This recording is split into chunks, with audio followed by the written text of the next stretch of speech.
Thank you all for being here. How many are first timers at one of the DORR breakfasts? Several people. That's great. Well, welcome. We always love to have new people here. And we welcome independents as well as Democrats. We love to have everybody come and join us. These are educational breakfasts. It's something that we feel is important to bring to the communities. March has been a very long year.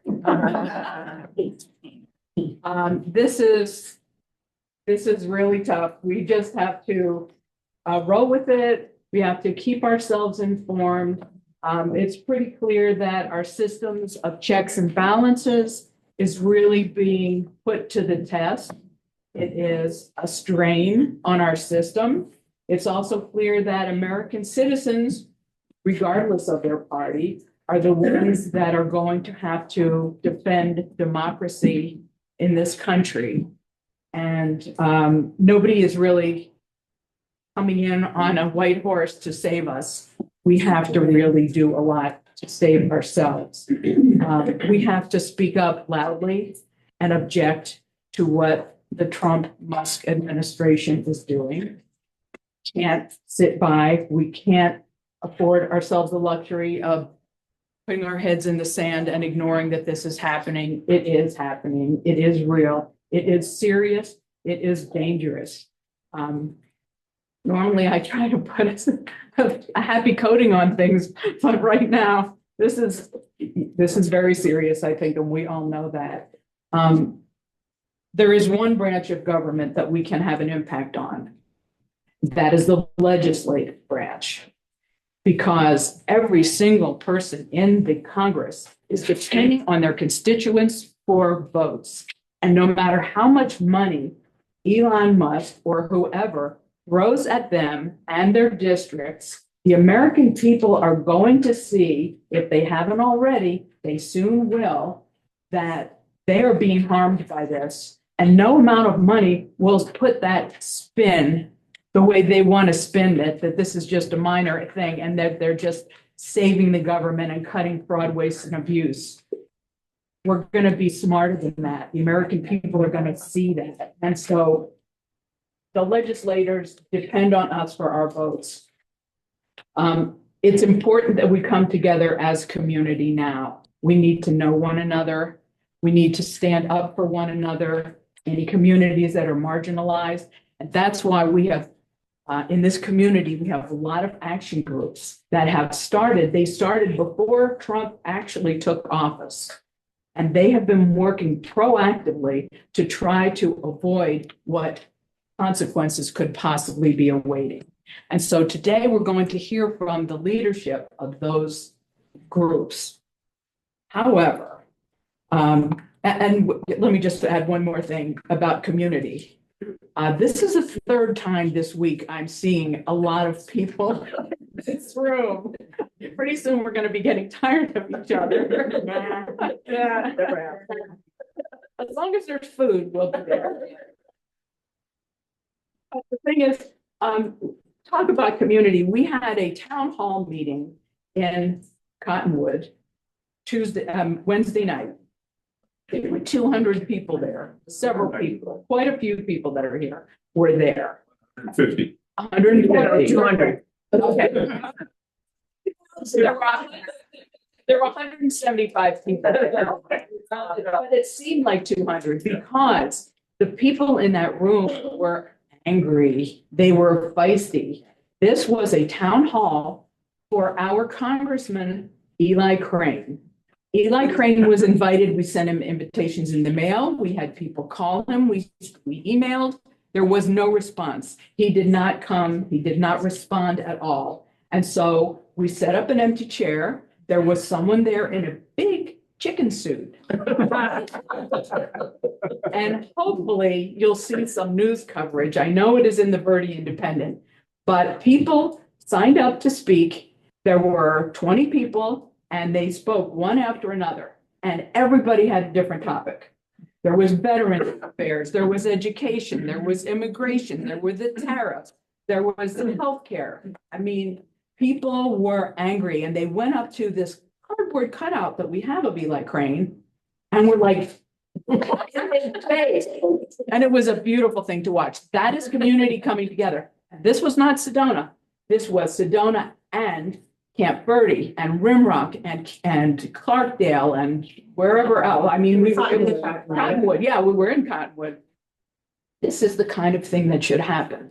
You don't want to have people out there isolated. Then yesterday, Indivisible Sedona, Toby Friedman's group, had Robert Branscombe, the chair of the Arizona Democratic Party, come here to talk to us. And he was wonderful. And I don't know how many people were there, but I'll say 3,000. And it was wonderful. And so today, before we do our program, we have a really special treat because Chair Branscombe is here with us today, and he will tell us about his vision for the Arizona Democratic Party. Now, he is a new guy in this position. He was elected just in January, and so he's still feeling his way, but he's an awesome guy, and he's here in Sedona, which is huge, huge. So he's got other meetings and important stuff to do, but he's with us now, and when you leave, that's fine, just slip out, but he's going to talk to us for a little while. So welcome, Robert Branscombe.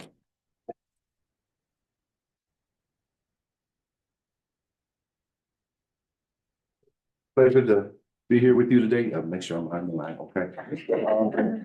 Again, my name is Robert Branscombe from the bottom of my heart because it's good to see people just take action, right?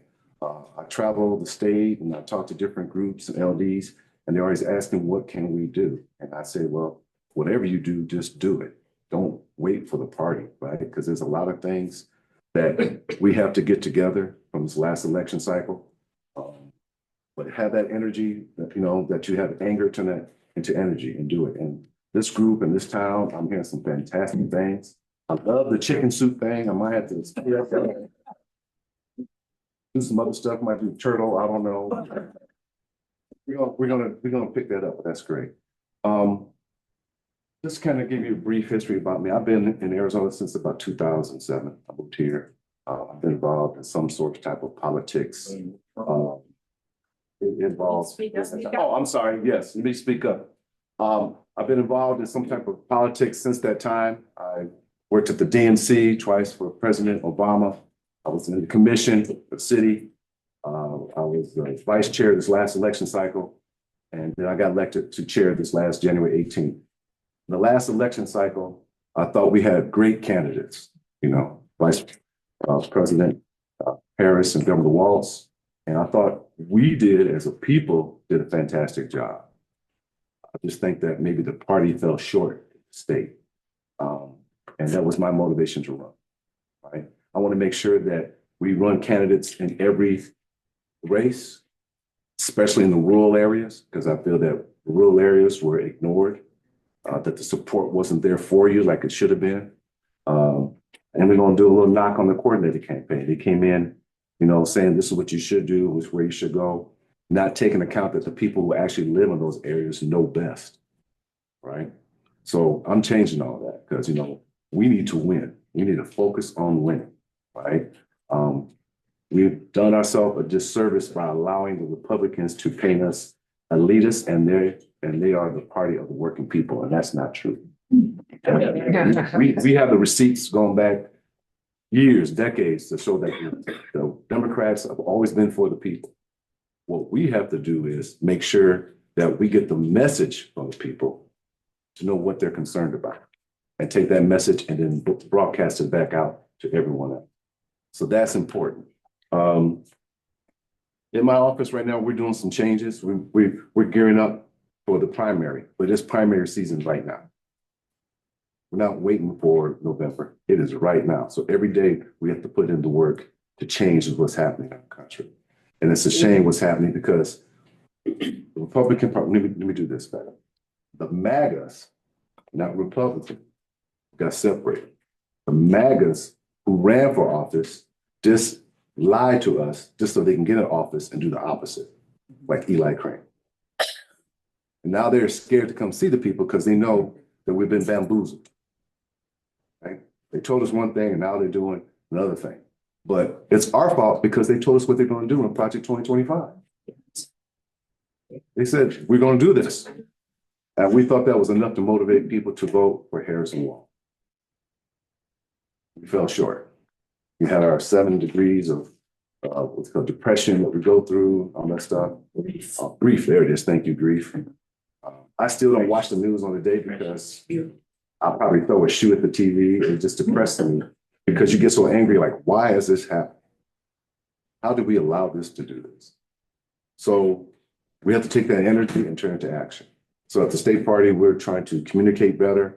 We're doing hiring people who help push us to that, who help get the message out, who would help assist you in writing postcards or knocking on doors because you need that support.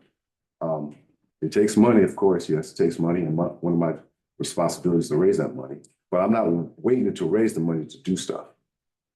I was going to start moving right now and then ask people, say, hey, we have this. Can you continue to help support us so we continue it? And that's important. We need to continue the things that we're doing. I want to invest heavily into the rural areas, right? You just mentioned up here before, Chris Mays won. They call it landslide Mays if you want to know. She won by 238 votes. Where did those 238 votes come? Right here. Sure. It came from right here. When Janet Napolitano won, when she ran for governor, how did she become governor? The rural areas, they carry the vote. So it was I would say, malpractice that we didn't invest in the rural areas. Because the true heroes in the rural areas, when they run in red districts, even if they don't win, they pull votes out. Those are the heroes because they know they have a hard road to hoe, but they do it anyhow. And we should be proud of those people who do that, pull votes out. And we continue to do that because we pull more votes out of the rural areas. We help support the upper ticket to make sure that we keep our governor Hobbs in, right? A lot of people says, well, she's just vetoing stuff. She's done a lot of good stuff, but just think if she wasn't there. Okay, we have Secretary of State Fontes. We have Chris Mays. Yeah. Chris Mays, she's fighting back, pushing back. If we didn't have those 3 people, where would we be here in the state of Arizona? Right. So people might criticize the governor for vetoing stuff, but we have to give her a legislative body that she can work with to get things accomplished. She has accomplished a lot of things, but she could accomplish more when she has the right people. So I just wanted to do brief, talk with you this morning. I won't take up too much time because I really like to hear the presenters and see what they have. Thank you for inviting me. I will come back if you invite me again. You're invited. Well, I don't know.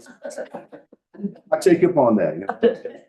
I like getting out of the town because I'm from a little small city. It's called Elkhart, Indiana. It's about 40,000 people, so I'm a little country boy. Right? I made a mistake and let my girlfriend know I was handy up. Big stuff, worked on the farms. Make sure I never get it again. Sorry, we don't work out. But thank you for inviting me. It's a pleasure. Keep all the great work. It encourages me that we're doing the right things and we're going to win this time, right? We're going to win. Yes. Think about winning. Let's not be the party of like so congenial, like, oh, we're going to be friendly. Like, no, let's throw some punches. Yes. Yes. Let's throw some punches and throw some haymakers. My grandfather always said, make every lick count.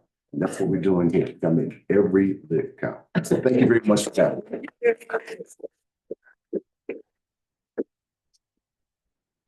Thank you. We are ready to throw some punches. What he said yesterday was, I love the phrase, don't bring knives to a gunfight. Yep. Okay, I'm not suggesting anything.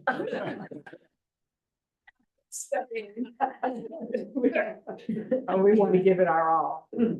Speaking of give it our all, Toby Friedman back there. Where is Toby? Toby is the chair of an indivisible group called Indivisible Sedona. There are several indivisible groups represented in this room because after the second election of who, indivisible groups have been sprouting up like crazy. There are 1,700 new groups around the country. 1,700. So we've got them all over the Verde Valley now, and they're wonderful. But the point is, individuals that form action groups now, and we have done that. Toby initiated that. And so there are action groups. I mean, you're here, so you must have seen the flyer, but immigration, LGBTQ, climate change, candidate recruitment, messaging, Project 2025, healthcare.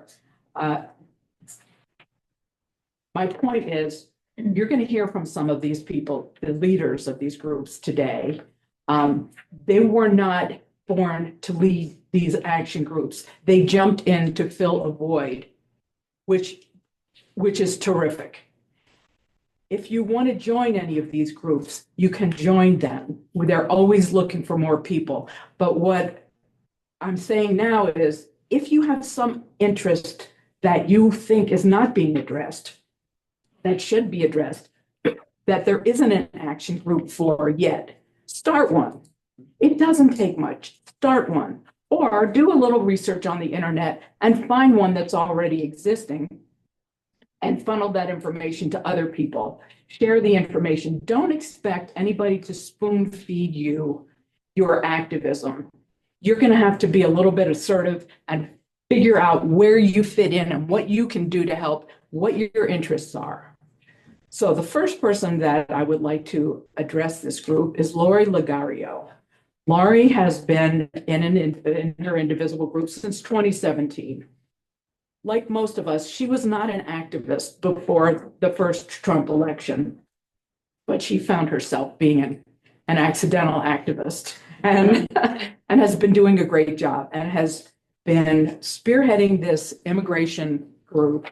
And I want her to tell you a little bit more about it. She's been living in Sedona since '96. So she's been here for quite a while. And she's leading a group called the Verde Valley Coalition on Immigration. So, Lori, welcome. Thank you, everybody, for giving us this opportunity to speak about our group.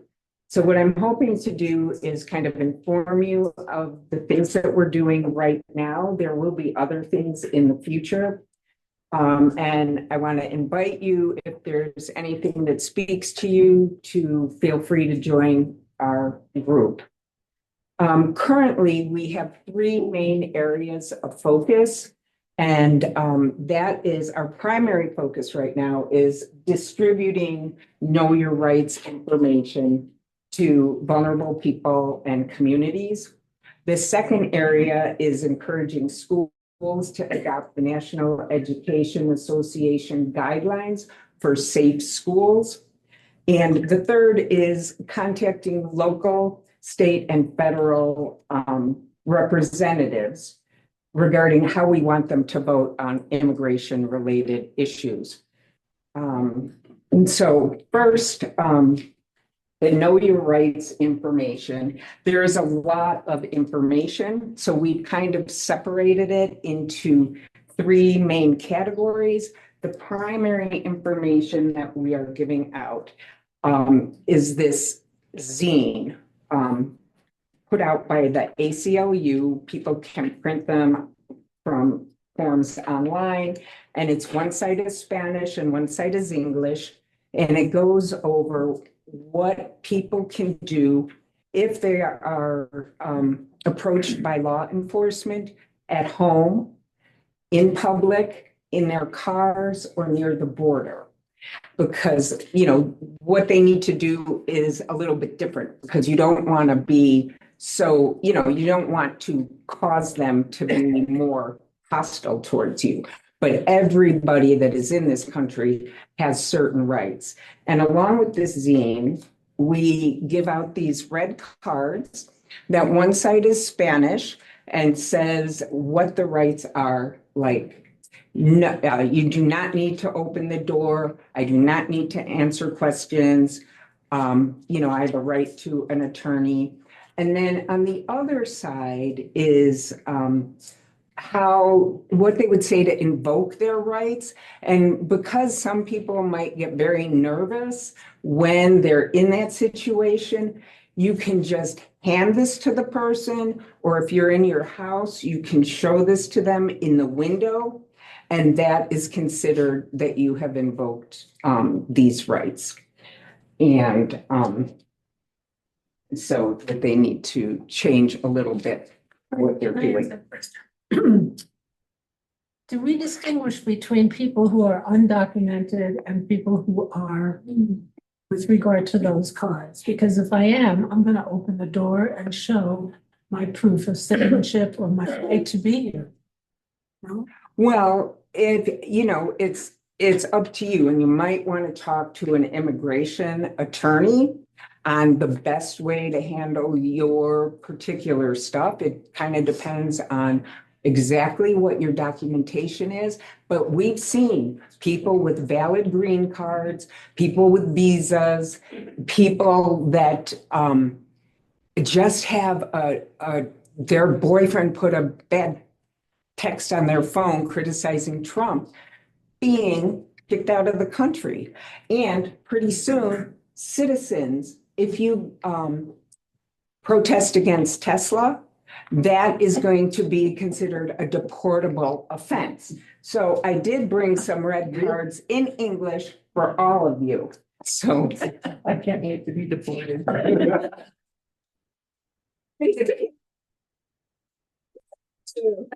Depends on where you get deported to. Canada. You'd be deported if. So, yes. Did I also read that ICE is a private, like the prisons, it's not a government agency who are picking up immigrants, that it's a private company? No, ICE is a government agency. Yeah, and they are utilizing private prisons based on the 287G contracts that says that, like Yavapai County buys into that. Like, so we have beds there for detainees, and, they will also hold people for 48 hours prior to discharge so that ICE can come and pick them up. So anyway, in addition to the red cards, we have inside here 9 QR codes that go to various things. The one I think is the most important is we have a code that connects them to the ACLU Know Your Rights training in Spanish that they can listen to at home. They don't have to go to a public place because a lot of people feel nervous about going to a public place right now. So they can listen in Spanish with their friends and family. Is that a tape recorded thing or is that a live person? It's a tape recorded thing. And, you can also Google and find live ones, but this enables them. It's easier than doing a huge Google search. And, there might be a couple every month. This is just easier for them to watch. And also, we have some immigrants' rights groups, QR codes, for people to look into. We have some legal information, and some of them are, some of the legal groups are local. There is the Florence Project, which is in Arizona. We have something about free legal services. And then we have a link to NAILS, which is the Northern Arizona Immigration Legal Services up in Flagstaff. And so they are the most local. And then on the back, we have our business card with a phone number for them to call if they need more information or have questions. And that is answered by one of our bilingual volunteers. Secondary information, which not everybody might need, is something that contains a family preparation packet. And that is like a 4-page double-sided form that people need to fill out. It's quite involved. Lots of information about the people in their family, their tax ID number, because contrary to what we're being told by a lot of people, most immigrants do pay taxes, far more taxes than corporations or these are oligarchs. Okay, there's also information about Arizona immigration attorneys, which we are going to be working on updating so it's more complete. Most of them are in the Phoenix area. And then instructions on how to locate detainees, because these people are just being kind of disappeared and no, you don't know where they're being taken. And then we have another packet that some businesses may want, and that is in English or Spanish, and it's regarding employer rights. So it tells them how to protect themselves and how to protect their employees, because there are a lot of ins and outs with that. Now, because this is kind of a lot of information, we want all of our volunteers that are participating in the distribution process to take some training. And what's involved in our training is watching the ACLU video about rights in English, and it's reading a brief protocol on best practices regarding approach and how to prevent duplication of outreach. And it total takes about an hour and 15 minutes. Now, not everybody in our group needs to do that training, just the ones that want to distribute, but really we'd all be smart to do it because of all the stuff that's happening now. And, we may have taken civics a long time ago. So our second area of focus right now is encouraging the schools to adopt the National Education Association guidelines. And currently schools do not collect immigration information, and they do not release anything, even if they had it, because they may know birthplaces and where they were vaccinated and stuff. So they do not release that. But, that may change in the future.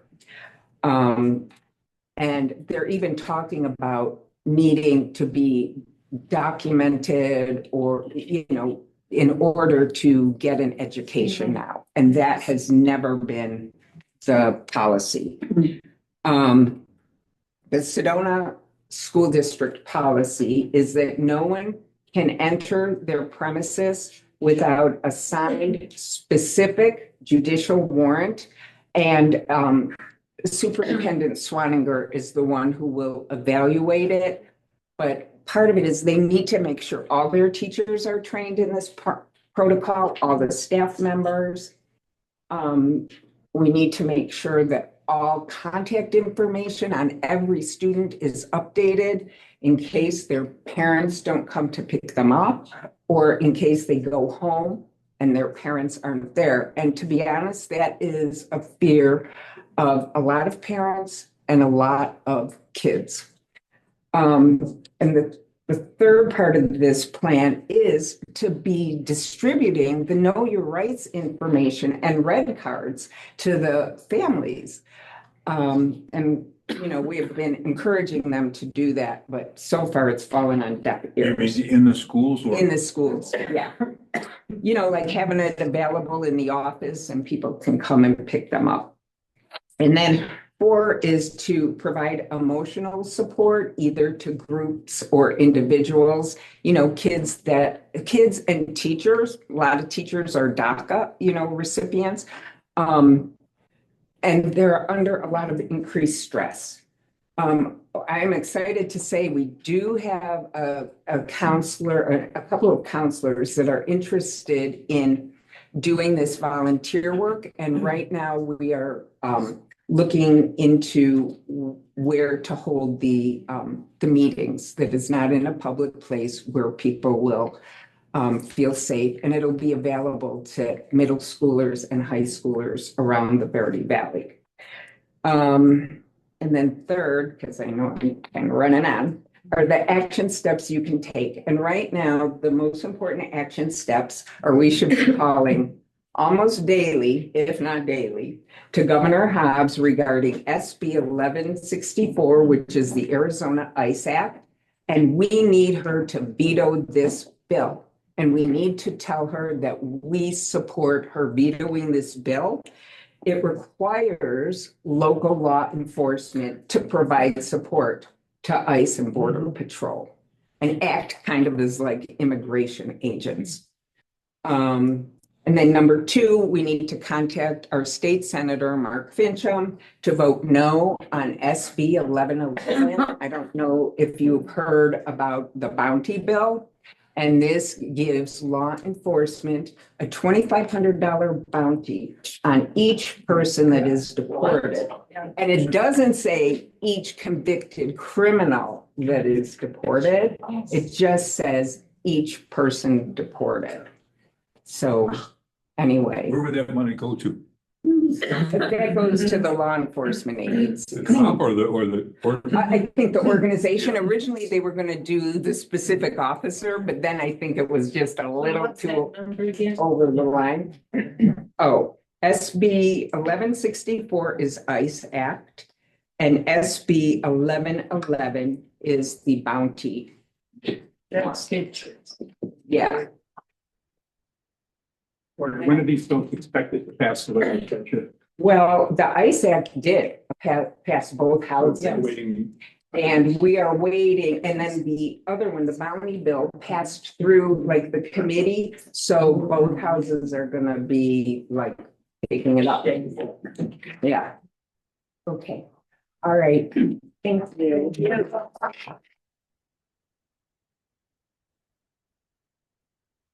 Thank you, Laura. Oh, you can contact me on my email and I can get back to you. Your email. Yeah. Thank you for being here. Do you want, oh. It is Lori, LORILA 01@hotmail.com. At what? You're gonna have to repeat Hotmail. that probably 4 times. And it's on the it's on the DORR website. Yeah, it is. It's LORILA 01@hotmail.com. That's how old it is.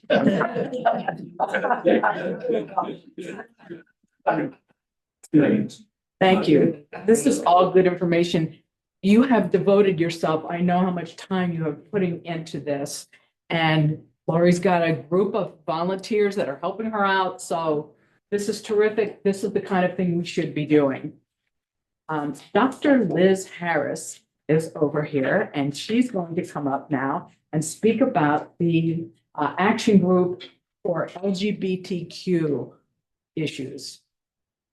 She is she has her doctorate from University of Washington State University, and she's an associate on the associate faculty at ASU now, where she teaches courses in psychology and nonprofit management.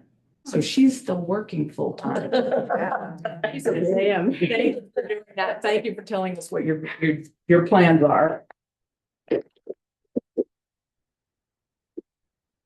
Thank you for having me. This is actually my first DORR meeting, even though I've been to many DORR events and I was late because I accidentally walked into the aerobics room. Yeah, that's what you all did.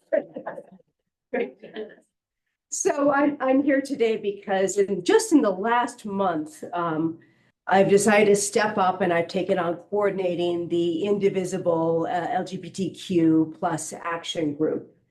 And so we've had 2 meetings, so we're not nearly as far along as Lori is. But let me tell you what we're hoping to work on.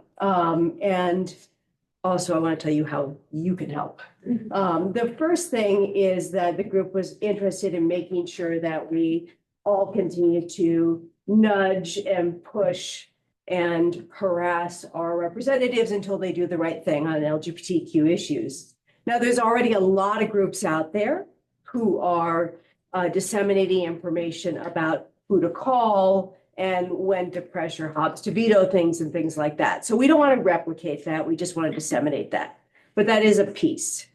The second piece is we want to create a community within the Verde Valley that serves as something of an oasis within the overall sea of hate that we're living in now. And there's two ways that we're interested in pursuing that. One of the ways we've considered that we're not yet doing a lot of work on is asking local businesses to publicly let people know in the community that they are supportive in the form of putting a sticker in their window saying, we are open and affirming. In particular, this is really important for providers like medical providers. Imagine if you're going into the doctor and you don't know how you'll be treated based on your sexual orientation or based on your gender identity. But we need more people to be able to kind of get that piece going. And then the second thing is the group is very interested in supporting young people in the Verde Valley and making sure that schools are providing adequate resources, or if they aren't, that adequate resources are available. Now, the hitch to this, as you look around the room, and if you know Sedona, you kind of know the demographic that might be at our meetings, and many of us have adult children, and one person has little teeny children, but we don't have a single member of our group who has school-aged or high school-aged kids in the Verde Valley. So my ask for you today is if you have children in, well, first of all, if you're secretly a youth, or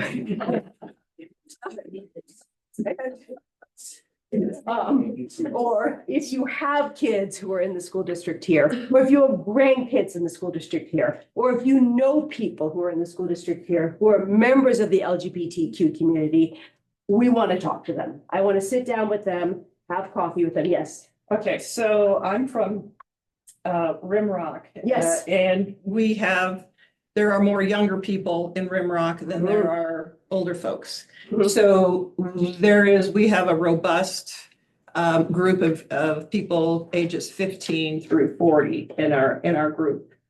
Our group member, who's a psychologist, one of our group members, and her friend are starting a LGBTQ plus support group in Camp Verde, where there apparently is a large need.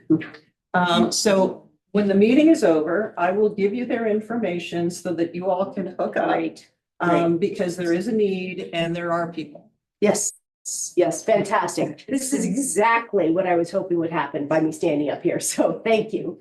And I would like to get that information. We have actually a member from Camp Verde who is involved in supporting LGBTQ youth. So there may be some overlap there. We'll see. There is, I bet there's Yeah. some overlapping. Yeah. And I'm from Camp Verde, so I'd like to know this kind of information too. So just let you know. Good. So Very I'm the good. Camp Verde leader, and this is the first I've heard of it. So Good. that's Good. Well, we will make sure we disseminate that information. Thank you. But I do think it's really important if you want to have standing on an issue, and if you want to be effective on an issue, you have to make sure you're actually talking to the people you want to support and make sure that we are operating from the ground up. So we're doing the not very sexy work right now of gathering information, finding out what priorities are, and moving forward from there. Some of my questions about the local schools are, is there an anti-bullying curriculum? Does the anti-bullying curriculum explicitly acknowledge how common bullying is against the LGBTQ population? What happens when there are youth who identify as or present as a gender other than the gender they were assigned at birth? How does the school district respond to that? Right now, we know there are laws that are being debated right now in Arizona that will make it essentially illegal for somebody, as school personnel, to address somebody by a pronoun other than the pronoun they were assigned at birth without specific parental permission. So we know those things are coming. So how is that handled? What are the bathrooms like in the schools? What is the availability of those resources? What happens if a youth is mistreated within a school by a peer, by a paraprofessional, by a teacher? Who do they go to? What are the resources that are available? We know young people are uniquely vulnerable because they're still figuring out who they are. And so we really want to be able to be supportive in that way. But all the priorities I just named might be missing something really critical that we would hear directly from young people. So I'm going to give you my phone number right now. We're using Signal to communicate, so I will move you on to Signal if we can. Does everyone know about Signal? Yeah. Okay. Yes, We're using Signal to communicate. Not everybody. you should be. Yeah. Signal is a nonprofit run encrypted way of sending texts back and forth on political topics. And for those of us who don't entirely trust the, Apple or say the government, this is a way to communicate securely. So that's how we're communicating within this group. So I'm going to give you my phone number right now. And you can find me using this phone number on Signal.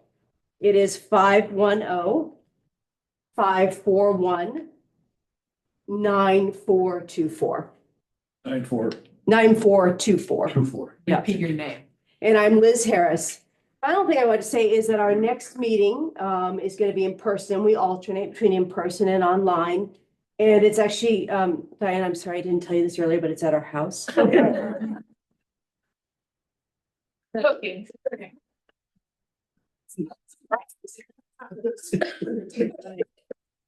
I'll deal with my marriage later. So it's at our house and it is it's next week on Friday at 2 p.m. And our house is at 50 Soldier Basin Drive in the VOC. So we'd love to see you there. All right. Thank you, everyone. Any questions? Fantastic. Thank you. If I got just that out of this was well worth doing. So thank you. Yeah, Appreciate it. It's a desire of theirs to do, and there's a need, and I don't want to get into anything that would identify children. Yes. But there is a need, and so that's why they're focusing there. I do want to say one thing about support groups and that kind of thing. I'm a researcher, so I'm going to say this. There is a lot of research suggesting that it is important to acknowledge the needs within the LGBTQ community, but also not to focus on the need for psychological services, support, et cetera, too much, because it presents a community that's essentially sick. And that's not the message that we want to give out. So our group is definitely looking at support, but we're also looking at affirming where people are and not identifying people as being essentially pathological. It's been a mistake and I know your group's not doing it. That's not the message. No, I know, but it is a danger, and it's something that's happened within a lot of schools, for example, when they Yes. focus on things like anti-bullying curriculum rather than addressing the problems of the bullies. You end up with Something wrong with you. exactly with this sort of pathologizing thing. So I want to be really clear that a holistic approach includes recognizing a need for support that's caused by bigotry and recognizing and affirming where people already are. So that's just my little statement. That was great. Thank you for stepping into to work so hard on this issue. Liz is married to the Vice President of DORR, Diana Christensen. So that you know Who's cooking at her house? so you can put the people together. Yeah, exactly. Okay, our next speaker is Laura Masters. She is from Rimrock, and she is heading not one, but two groups. She has been a licensed psychotherapist for 35 years, and she's got a lot of credentials to her name. But to me, the most important right now is that she formed a group called Indivisible Rimrock. And those people, I think what's happening is people in areas that we thought there are no Democrats there. What are you talking about? There are Democrats there. There are left-leaning independents there, and people like Laura are bringing them out of the woodwork. It's great. Anyway, Laura is spearheading not one, but two groups, action groups. One is on Project 2025. The other is on healthcare. So I will let her talk to you about those.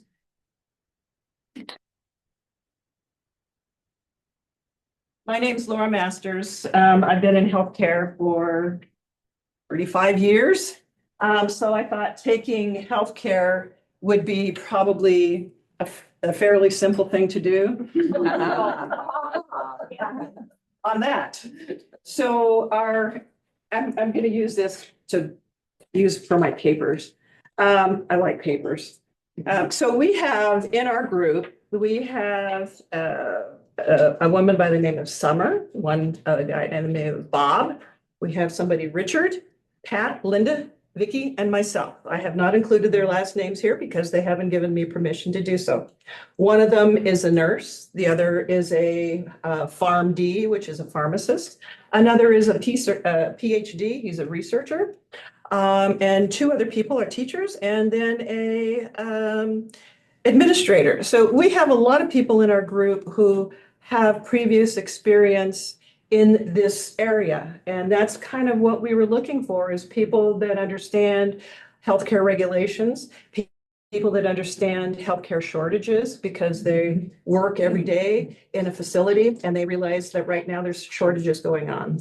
So that is our group makeup. Our group goals. One is research what changes are occurring. I think that's a pretty logical goal considering things are changing on an hour by hour basis. Our second goal is to find out where the policy changes are coming from. Our third goal is to inform the community with the information found. And our fourth goal is engaging the community with the information found. So there's several departments that we're covering. One is the NIH, which is the National Institute of Health. The second is the CDC, which is the Centers for Disease Control. The third one is CMS, which has to do with Medicare. And then we're also looking at pharmaceutical cost changes. We're also looking at avian flu, and we're looking at vaccines. So that's a very wide range of topics and agencies, but healthcare is not like this big. There is huge systematic interactions that are happening. And so we have to kind of understand all of it to really understand what is being cut and changed. Starting with the NIH, initially, Project 2025 shut it down. It's in there. If you go to the project, it's called a project. There's my phone. It's called a project. And I'd like people to pull this up on their phones if they could. It's called the www.project2025.observer. And it is a daily update of what Project 2025 is doing to us. I spent about 30 hours doing the research and trying to code and do my own Project 2025 tracker. Well, I found a much better one. So it's called www.project25.observer. Now they list every single of the, how many is it? Like 400 goals that they have. And they list where they're at percentage wise in terms of what they've accomplished. And it also lists what hasn't happened, what's going to happen. And the person who wrote this tracker has citations for every single fact that he puts in there. So I'm guessing this is a pretty factual tracker. So what we found with the NIH is that initially it was shut down. It was shut down almost immediately. And the funding stopped for 2 weeks. I have a friend who has a grant from the NIH, and so I have firsthand information on what has happened. So for 2 weeks, he wasn't paid. Everything was shut down. 2 weeks later, here come the courts.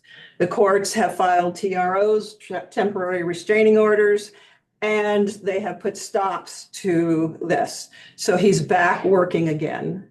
He's back on his projects. So initially they said, and they also initially, because I signed up for the NIH, you can go online and sign up for their monthly report that they send out. Initially, everything was gone off of the NIH site, which is a shame if you understand what they do is they are the people that provide us with the information that we need to stay healthy. But his job was stopped for 2 weeks. And he's back now doing his research, and it has to do with AIDS in Africa. And so they initially pulled everything. He stopped working. He's working again. He's contacting and working with the people in Africa. What he has found is that when they completely killed USAID, their server with all of their information about their patients was on USAID. They were sharing a server with USAID. They no longer have the names of their clients who are ages 15 through 25. They no longer have their T loads, which is how you determine their medication that they need for HIV. And also the vector training or the vector for malaria was also on that server, which is now gone. And they have had their first young lady die. So there is the first person that we can document that has died as a result of the Trump administration. So not only does the NIH work and help us here, but they're also working around the world to help people stay healthy. And it is a goal that even Ronald Reagan said, if we can keep people well there, then it won't come here. So I'm sorry to say they have documented the first death from malaria because Elon Musk cut their server on NIH, on the USAID. Sorry to say. All right. And now I can't read my stuff. So the Trump administration is deciding with the CDC, they're deciding which topics can be researched. The DHS is monitoring and controlling what can be published. They are not publishing anything that has to do with LGBTQ or hormonal treatment. It has been forbidden to be. So if you're a researcher and you just finished a 2 or 3 year study, guess what? It's not going to be published. That information is now being withheld from us. They are still allowing certain topics to be published, but none of them have to do with their moral agenda. So it's also related to Trump's executive order on gender. He has an executive order on gender, and so the NIH has pressed a delete button, and anyone who's doing research with either whether it's surgery, medications, hormones, anything, psychological studies, anything is now gone and now unable to be published. So I don't have a very good report for you guys today, I'm sorry. CMS and Medicare. Right now, we have 68 million people who are enrolled in Medicare in this country, 68 million people. So far, they have had they've taken zero action on Medicare. And I think you all know the devastation that will happen if they cut Medicare and y'all happen to need like heart surgery, or you need something done in terms of you need to go get IV infusions for cancer. Once Medicare is done, I think we're all going to be in a boat together. So they're also waiting right now on Mehmet Oz. Anybody heard of Mehmet Oz? Dr. Oz. So Dr. Oz had his confirmation hearing on March 14th, and he passed. And so they haven't yet set a date for the Senate Finance Committee to vote on him, but I am pretty certain it's going to happen, that we'll have Dr. Oz, who was the guy who pushed fake remedies for weight loss, will be our new head. And also Dr. Oz is wanting us to no longer have Medicare, privatize Medicare and turn it into a Medicare Advantage plan choice. So if y'all want to be on the phone with your Congress people, this is a very good topic to be on the phone about. Yes, ma'am. Can I say one thing about Medicare Sure. Advantage, being a nurse and working with this, with my patients, is in Yavapai County, we have hardly any Medicare Advantage providers. We cannot get home health, we cannot get wound care, we cannot get physical therapy for our patients. So if someone does have Medicare Advantage, they better hope they don't need any services. And that is correct. Even when I worked in Maricopa County for years and years and years, we had such trouble getting authorizations for, like if, for example, you were in a trauma, you fell off a roof, broke your neck, getting into an actual acute rehab facility rather than a nursing home was very, very difficult if you're on a Medicare Advantage plan. So there's lots of horror stories for Medicare Advantage plans. What I would suggest everybody in this room do is call all your friends and ask them to start calling their congressman, whether it is Gallegos, whether it is Mr. Kelly, whether it's Eli Crane, or people in Washington that are actually on the committee, to be calling them and telling them that Medicare must stay and that we will not accept privatization of Medicare. All right, so here's another really great story for you. Sorry. So I do a lot of research and unfortunately I haven't come across anything too positive. So the next thing has to do with the tariffs. You know how they're gonna do our tequila and our beer is gonna be charged between 20 and 50% tariff. Well, okay, so there's a great medical journal called MedTech Dive, MEDTECHDIVE. Okay, so MedTech Dive has done some amazing research into the tariffs and what's going to be happening with our equipment, medical equipment, whether it's tubing, whether it is IV fluids, which I understand there's a shortage right now in this county. So what I guess they're expecting it to be devastating if they do have the tariffs on medical facilities. Any kind of like little tiny thing that you put in your arm, it's now 25% more, or if he gets angry, it's now 50% more. So what they're anticipating is that there will be devastation with home health agencies and devastation with hospice agencies, and that probably the only agencies that'll be able to, medical facilities that'll be able to hold up to it will be large medical centers. Yes, ma'am. So to emphasize, that means local rural hospitals. Guys. Yep, it means that it could shut down. Which we are local. Yes, Yeah. and we'll be driving to Phoenix. So I would, if you're interested in, Lori, that might be something you're interested in, is this, it's called MedTech Dive. And they go deep into all of the agendas of what's going to affect us with the coming tariffs. I'll even give you this article if you'd like it. Yes. Okay, I will give you the article. It's called MedTech Dive, and it is a journal that's available to anybody to read.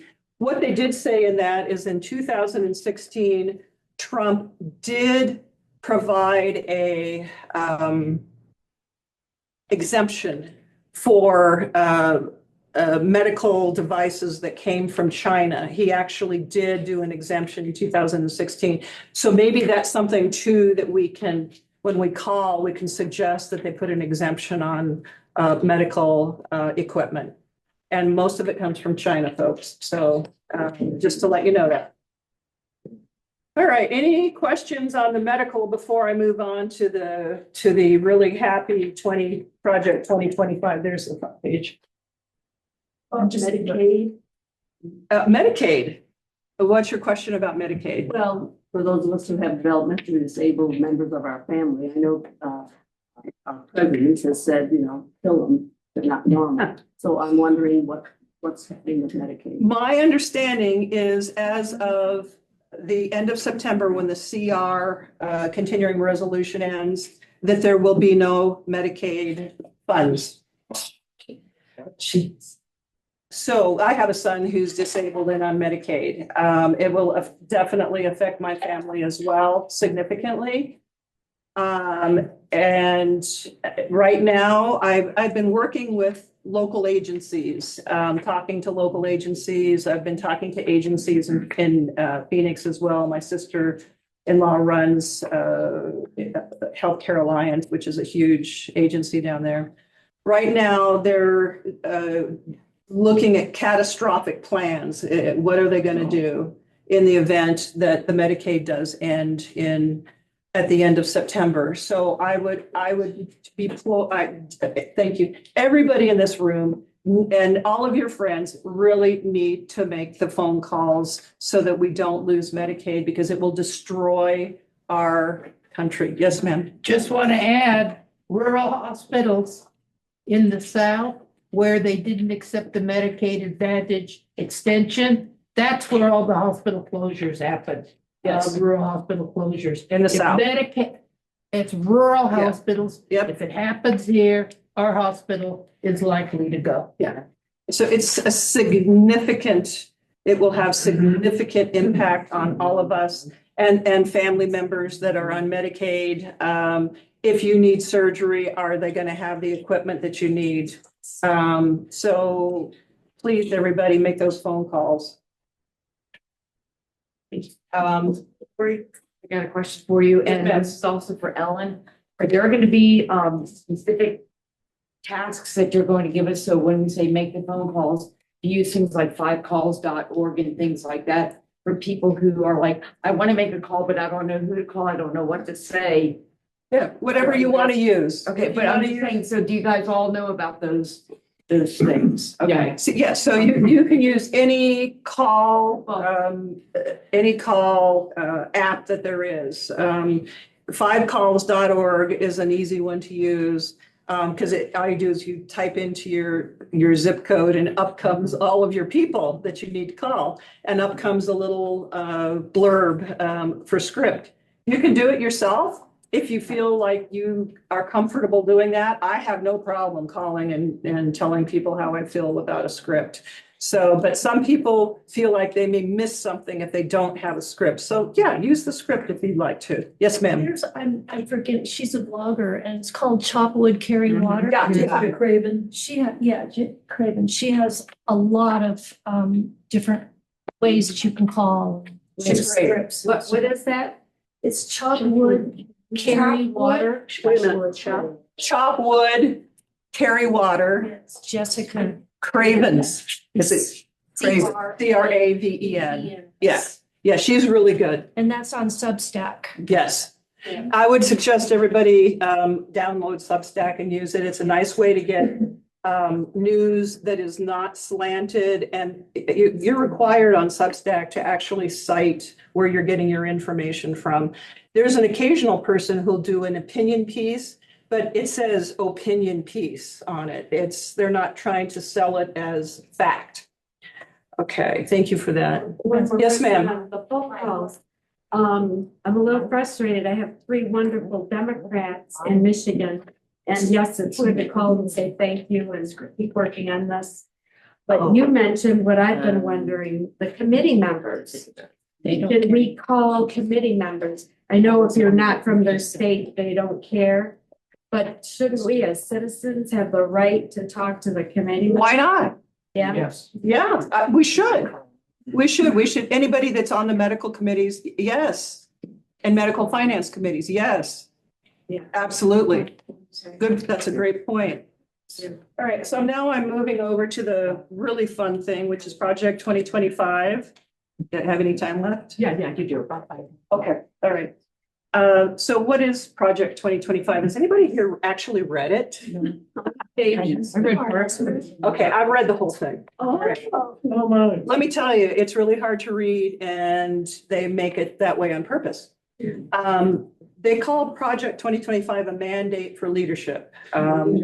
Project 2025 is the brainchild of the Heritage Foundation, and I'm sure you're all familiar with the Heritage Foundation. It's a conservative think tank that has been working on this over 20 years. Ronald Reagan mentioned as having completed about 40% of their agenda. And now I guess they thought that when Trump was elected the first time around, he was able to accomplish about 20%. Now they're finishing it off. And now they call it, we're cutting fat. They make it sound like they're doing a surgery. Actually, it's a wrecking ball. Yeah. It's a wrecking ball, and it's a wrecking ball on our government, well, it's not former yet, but our way of government now. They have what's called the conservative promise that details supporters' proposal for federal departments and their overall agenda for conservative government. This is their 4 pillars. A purported transition plan for federal departments. The 3rd pillar is a new database that aims to fill federal jobs with conservative voices. Right. They're sure doing that. And the 4th pillar is a new system to train potential political appointees. Mm-hmm. Okay, that's their nice way of putting that. See if I can find the piece of paper that I got from the ACLU. Yeah, can't find it. Probably lucky. So this is what they say they're doing. Now, I have printed all of the executive actions. Now, you all are familiar with the executive actions that Trump has been taking, writing, and started almost on day 1. So did you know that Jimmy Carter had 5 executive actions when he took office? Gerald Ford had 4 executive actions. Richard Nixon had 7. Lyndon B. Johnson had 8. So how many do you think Trump has had? About 100, yeah. I have every single one of them here. And I'm not going to read them to you. I'm not going to read them all to you.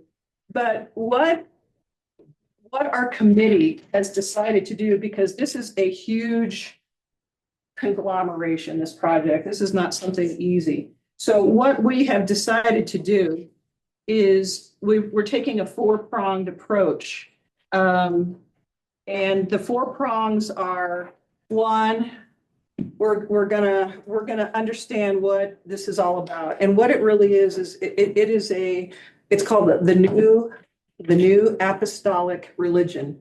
It is a new type of Christo-fascist religion, and in the Project 2025, it essentially says that if people don't believe their way, they are non-Christians and they can be killed. Okay, so that is what they're preaching, is that we are just, I don't know what, but we are not people anymore. So that is really the bottom line of what they're preaching. So we have 2 people. We have one retired minister. His name is Gordon. He was a Methodist minister and worked in the military as well as a chaplain. And so we wanted to get some people on board that understand what's happening religiously. So both Gordon and a fellow by the name, whose name I can't remember, right? Mick is they're writing, they're writing letters to the editor about how this isn't really a religion and how this is really quite dangerous. Both of them have written letters to the editor. Guess how many of those letters have been published? 0. Exactly right. So that's our one prong is to try and educate people. Can you just say that again? Apostolic what? The new apostolic reform. Read about them. They're really scary. Yes, and this has been going on. The new apostolic reform is been going on for at least 5 years. That's part of 2025? Yes, it is the real foundation of Project 2025. It's not about cutting fat from the government. It's about turning us into a neo-Christian society where we either believe or we disappear. Yes, ma'am. I don't know if many people have seen the film during the film festival. That is great. What is it called? It's called The Secret History of Neoliberalism, around for a long time. Yes, that's a very good book. So that's one of our approaches, is to understand what is happening religiously and why there's this fervency with these folks. And so that's part of, we have 2 people that are working on that. Our second person who's working on that, whose name is Woody, is a Jewish man who is an expert in Christian text. And he has been writing on Substack. His name is Woody Hagen. He is writing on Substack about how toxic and dangerous this perspective is. And so he's now catching traction from other authors. And we actually have 2 people now, authors on Substack, who are willing to do a Zoom meeting with us. So at some point, I'd like to coordinate getting these folks who are authors, and one is been a chaplain a reverend for a very long time in Phoenix, and is writing a book. And they're all now wanting to do a Zoom with us. So that's something we're working on. Yes, ma'am. Woody's last name? Woody Hagen. Sorry. How do you spell it? Haikeken. He might be watching right now. His wife is on our board. We still have another speaker. Okay, all right. So that's our third prong, and our fourth prong of attack here, or our fourth goal, is to we're working on a Verde Valley wide volunteer system. I am asking each of the groups to develop a group of volunteers. I've been working with NACOG, which is the Northern Arizona Council on a Council of Governments. Yes. I've been working with a couple of agencies that are for mental health. They want us all to be calling all of our senators and all of our congresspeople and everybody on the committees to let them know they're operating on a shoestring and it's about to break. If we develop a Verde Valley wide group of volunteers, I'm working with NACOG on how we can be utilized in an appropriate way. So that's what I'm working on, is working with the governmental agencies here that provide services to, they provide Head Start, they provide food, Medicaid services, food, SNAP, et cetera. And so if we have a large contingency of volunteers that are organized, we may be able to help when things go down. So thank you, everybody. Thank you.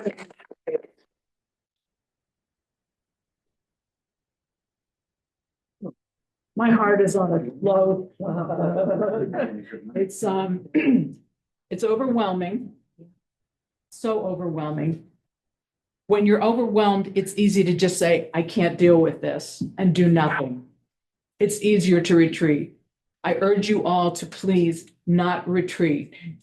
There are so many ways you can help, so many things you can do. Do not get so overwhelmed. Go where your heart tells you to go. We have one more speaker, Jessica Williamson is going to talk to us from the messaging and information group that has been formed. The heads of that group are Andrea Christel and Matt Goodwin, who is a professor of messaging and communications at NAU.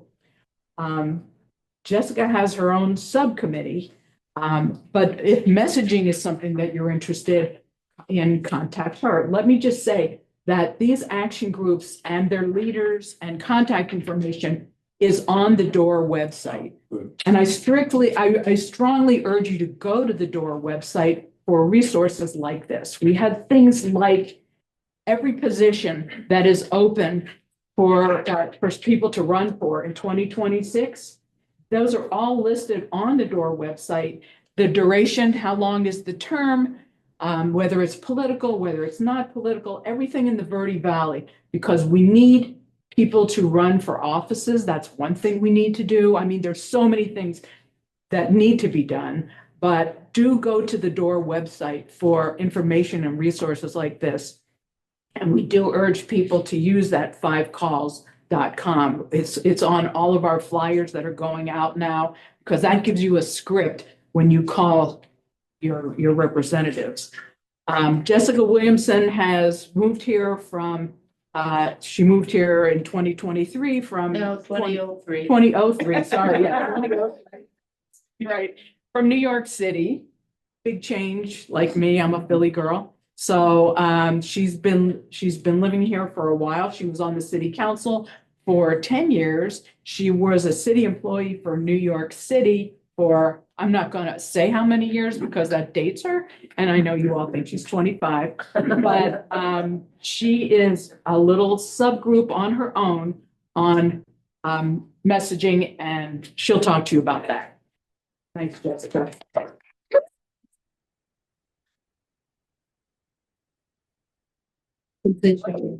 Yes, okay, perfect.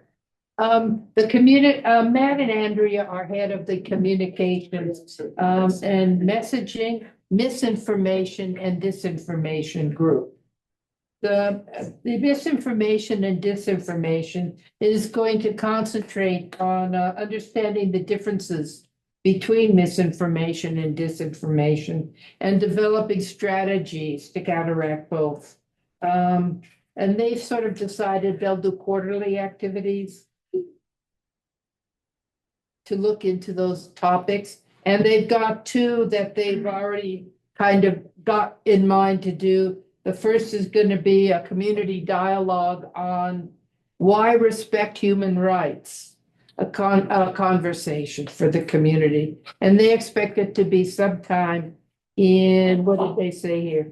April through June. And Andrea will facilitate that. There's going to be a book discussion on the book Attack from Within, How Disinformation is Sabotaging America. And that's by Barbara McQuaid, and Matt Goodwin will be facilitating that somewhere in the fall. They don't have a firm date yet. I'm sort of de facto head of messaging activities. And I think messaging is something that all of us have said we need more of and better of, and nobody knows what to do, including me. I'm sort of making it up as I go. Ellen was talking about community. And community, we have a lot of communities. But when I look around neighborhoods, I don't see anything that sort of says, that reflects our community right now. And so I got the idea from actually one of the DORR breakfasts, the lady. And Antonia Scatton. Antonia Scatton was talking about messaging and about the efficacy of bulletin boards. Now, we have no bulletin boards here. Billboards. Billboards, right, I'm sorry. But we could have yard signs, which are relatively inexpensive and which can be spread throughout the community and could sort of be a community activity that says these people care and they care in the same way. And it can be a messaging activity. So I have come up with a possible yard sign. And just like Robert Branscombe, I went ahead and did it. It's on order now. I ordered 50 of them to start. Oh, sorry, thank you.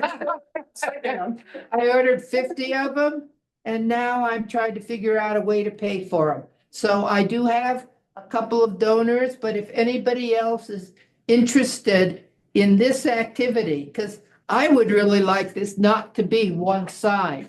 I would like it to sort of be able to have additional signs as different aspects of our struggle come into evidence and come into existence. So I think, but I also think it would be nice to have one image all throughout Sedona. And I think it would be a good way to kind of at least bring the message to the ground, down to the ground and into communities. So that's my current obsession. People have mentioned to me postcards. If anybody's passion and true love in postcards, stand up and lead the effort. Because actually, frankly, it ain't mine. It's not what I'm passionate about, but I would really welcome anybody who cares about that and who thinks that's something they would like to organize around. So anybody have any questions on messaging? Are you looking for more people to join? Absolutely. So because, again, talking social media, the yard sign's great, but it's like act now, out. To whom? Absolutely, So you're you are absolutely looking for right. People. Anybody who wants to join this group, see me Okay. or sign up or go to the website, the DORR website, and contact me because you're absolutely right. Are you currently the only one on your part of the committee? I currently am. She could use help. And how much were the yard signs? You don't mind- 50 of them were about $600. I forgot shipping.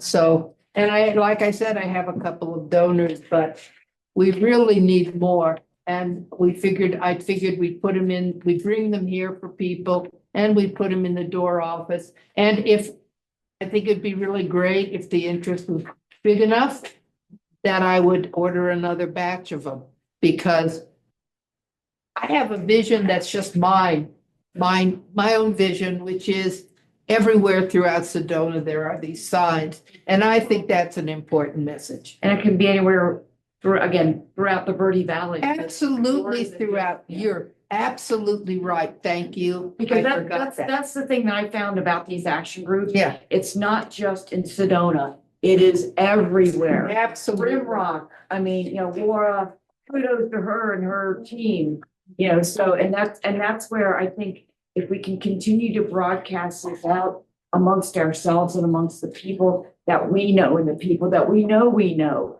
It's great to find out all this research, but now it's okay, what do we do? What do we to take do? action? Yeah, and this is not all the action we want to take, No. but it can be a part of that. And you're absolutely right. Throughout the Verde Valley would be just great. And if people from the other groups have an interest in these and can come up with donors, and certainly when I order them, they won't be limited to Sedona people who can get them. So Have you received them yet or just ordered? I ordered them. It should be here within a week. Is there still time to modify them at all? Not this one, Okay. but we could certainly modify any future orders. And I would like people to tell me how you would want to modify it. Yes. This may not be what people think about, but billboards have never been, acceptable in the countryside and so on. But I thought through the elections, and it may be considered negative, but if we're trying to educate the public, can there be what he's putting into, phrases about what he's putting into action that is detrimental to people?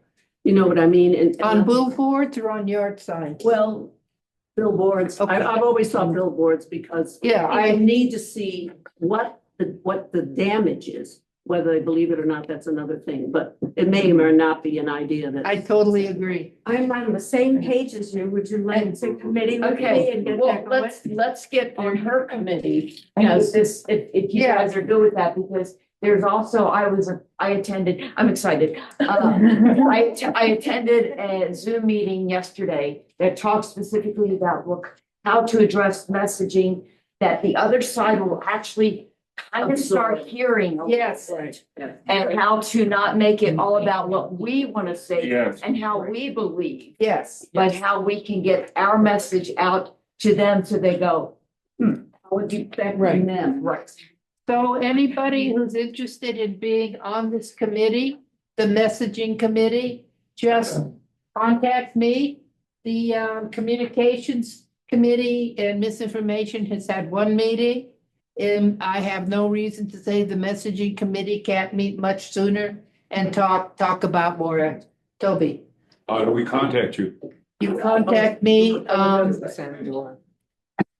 I'll give you my phone number, 928-699-7071. And my email is Jessica W.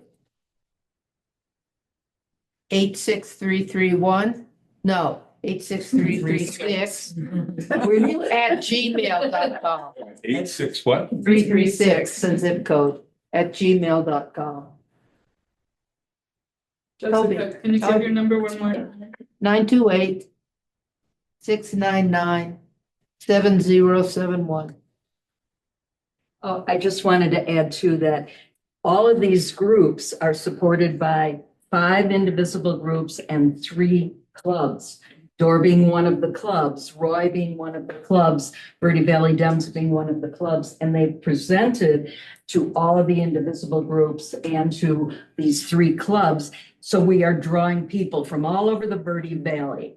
And the indivisible groups are Rimrock, Indivisible, led by Laura, Sherry's group Camp Verde Indivisible, After the March Indivisible, my group Indivisible Sedona, and I'm forgetting one more. Cottonwood, CCC, which is Cottonwood, Clarkdale, and Cornville. So you can see that we've reached out to a lot of people to be parts of these groups. And I just wanted to add that, and we're reaching out to you, so. And I think it'd be just terrific to have people from the other communities on my committee. That would be like broadens my obsession. Yeah. Oh, I'm sorry, you had your hand up. I was just like excited. Oh, what reasons we decided on a kind of generic sign? You say act now? Well, there's always going to be actions we could take. And this sign can cover a whole bunch of stuff. So thank you very much.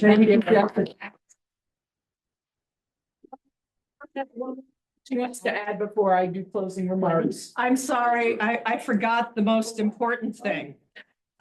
So what I'm asking is that the people that do the newsletters for each of the groups, whether it's After the March, whether it's Sedona Indivisible, whether it is CCC Indivisible, Camp Verde Indivisible, et cetera, if everyone could put the Project 2025 tracker on their website at least once a month, that way, once you get into the clicking on this website, you can easily see the devastation that is occurring and how quickly it is occurring.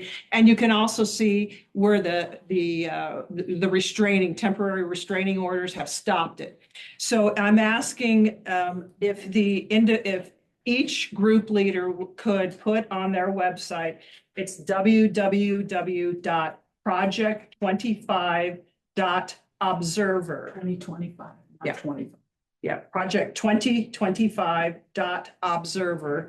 If you could put it up on your website at least once a month, that will help everyone to be able to see exactly what's happening, what they've pushed through, and what they're stuck on. And I think that's really important for all of us, and thank you very And much. you should share that on social media. Yes, on websites, social media, yes, absolutely. Thank you. All right, good, thank you. This is all overwhelming amount of information. Yeah? I do have a quick question. Should I wait after you speak or can I ask? I'm it wanting now? you just ask it now. Okay. and then we'll- I'm sorry, I was half hour late, so I've been to 5051 protests the last in Phoenix, and I just wanted to know who in DORR, do I work with Indivisible about that? Because I could become an organizer of a protest here. I've been missing standing on the corner here, so if I'm. Okay, I can, this is a perfect segue into what I was about to say next. Yeah. Yesterday, we were hearing Bernie and 10,000 people in the arena and more outside. Wow, So that's I- fabulous. thank you. Okay, that's great. Okay. This is great. People have been wanting to do something out in the streets and now we've been patient. April the 5th, put it on your calendar, April the 5th. We will be gathering at least the Sedona people, and there may be other places throughout the Verde Valley. We will be gathering at 9 a.m. At the Art Center, Sedona Art Center in Uptown. We will have a program either before or after. Bring signs, make signs. I hate to say this for sure, 100%, because I can't believe it myself, but Chris Mays, Attorney General Chris Mays, did say that she would like to come to the Sedona March and be with. I have to verify that with her office. I'm having a little trouble verifying, but she did say it on a Zoom call in front of 435 people. I think this might have nailed her down. Dennis? You're saying April 5th, 9 a.m. to make posters? No. April 5th, we step off the curb. I mean, that's when we picked Sedona Art Center. There's a lot of parking behind it. The rally will be behind Okay, that's the Art Center. Make your signs in advance and just show up in force. The theme is hands off. Hands off our government, hands off our benefits, hands off Our bodies. Yeah. Hands off. Just keep your hands to yourself. And you know, like Tim Wall says, mind your own damn business. But we're in a crisis time. So, okay, so April 5th. Now, one of the things that's important to keep us going is something that will bring us joy. Yes, in this time of crisis, DORR will be sponsoring another spring dance. Yay! And the theme of the dance is resist dance. The save the date has already gone out. It is a Saturday night, May the 3rd. The invitations haven't gone out yet. That will have more of the details, but the save the date has gone out. Once again, sign up to become a DORR member and these will come to your inboxes. So you'll get all this kind of information. We need to keep ourselves healthy mentally, physically, and dancing and being together as a community. Again, I can't emphasize it enough, is very important. Ann Rogalski has asked for a moment to come up here. And so I'm going to call her up. Ann is a part-time resident of Sedona. She lives part of the year in Michigan. And she has been a great and loyal friend since she's here. And we're hoping she can move here full-time. Yeah, I'm just trying to get involved in the thing I'm trying to do. It's so hard, but to get other people involved. Oh, you guys are here. That's great. If we can get more people to come. But I'm very grateful for DORR. Ellen here is everywhere. She's at all the Indivisible meetings. She's at Eli Crane.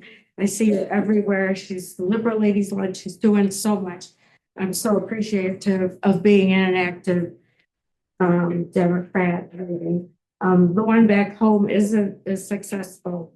So I just want to give this to Ellen and her team. It's a donation and it's a good size, but I'm willing to double it if we can do a match.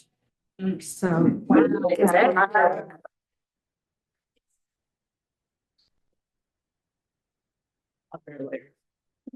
Thank you. This is a very, very nice surprise. So thank you very much. This will help a lot. We're in a building year and there's so much going on. And so thank you for your generosity. Are you gonna open it? No, need to open it here? Yes. Yeah, if it's a match, we need to know. It's a match. Wow.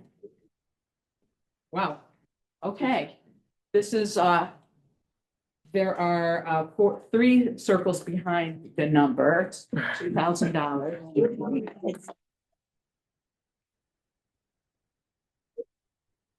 Thank you so much. This is huge and we appreciate it. Very nice. And that, so we'll do a match and that is great and we appreciate it very, very much. So many places are asking for money right now. It's overwhelming. We're all sick of that. But thank you, man. Dennis, you have one more remark? Yeah. This is Dennis The Hutchinson. meeting on Wednesday that I went to in Cottonwood enlightened me to a method by which to approach all our concerns. There was at least 2 veterans that spoke there, and they were irate. How many veterans are in this room right now? 1. Okay, thank you. But the important thing here is that I feel this is a way of accessing many red hats. Yes. By going to VA support, Social Security, Medicare, and Medicaid, those are all big issues for everybody, especially for older people, especially for VA guys. Yep. And so by that process, I would love to see us look at getting a meeting at the, come on, Veterans of Foreign Wars. yeah, the VA big building there, but getting veterans to help set the meeting up. Yes. Because they want to see this stuff stop that is killing the VA. And that's a beautiful way to access 20% or more of the voters that haven't voted in the past a particular way. And I'm not trying to seduce anybody. I'm trying to point out that what's happening now is affecting a lot of people, Yes. and a lot of people that are MAGAs are going to get killed by this stuff that's going on. Dennis, would you like to start an action group? I'm thinking I'm about it. just saying. This is exactly how these groups get started. Somebody has a passion and they run with it. Mhm. So thank you. 20% of the vote is a big That's a fact. big, that's a big amount. Thank you, Dennis. I appreciate it. Let me just add one more thing about Dennis. He left before he was acknowledged, but when we had our watch party at Steve Segner's El Portal, the night of the election, Dennis offered to pay for the pizza for everybody, and he did. I don't know how many pizzas we ordered. I don't know how much he spent, but thank you very much. Lots of ways that you can help, and we appreciate the warmth of this community. We really do. And we will see you next month where we are going to be having a community discussion facilitated so it doesn't get out of hand. But we're going to have a community-wide discussion about what's happening, and God only knows what's going to happen between now and then. But the 3rd Friday of every month, and also we will not be here. This room is booked. We're going to be over at St. Andrews, which is very, very close to here, but St. Andrews, it's off of like Dry Creek Road area. So you'll get the information again if you are a door member. So thank you very much for being here, and we'll see you all soon.